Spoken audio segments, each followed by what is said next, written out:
Well, right now at 5:06, the family of a deacon recently died during an encounter with police took their fight for justice to the Fulton County DA's office. Johnny Hollman died after being tased by an Atlanta police officer when officers responded to a car crash.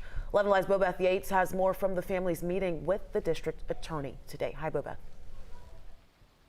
Hey, Faith, and I was here when the family walked right through those doors behind me. They say their goal was to give District Attorney Fani Willis a better understanding of who Deacon Johnny Hollman was, and of course compel her to file charges against the officer who responded to his accident scene.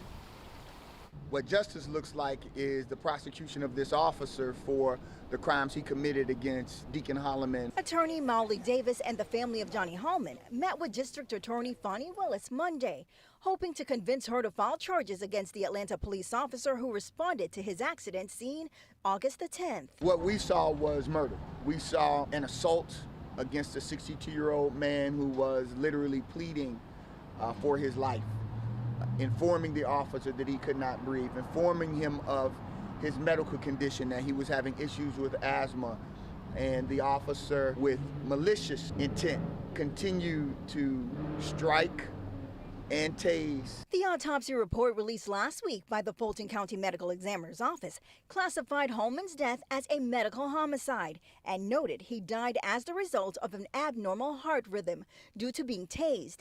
And even though the document went on to say he had pre-existing conditions like heart disease and diabetes that were contributing factors to Hollman's death, the family says he was living with those illnesses and would be alive today if it weren't for his encounter with the officer. We just want to thank DA Fani Willis for taking the time out to meet with us today.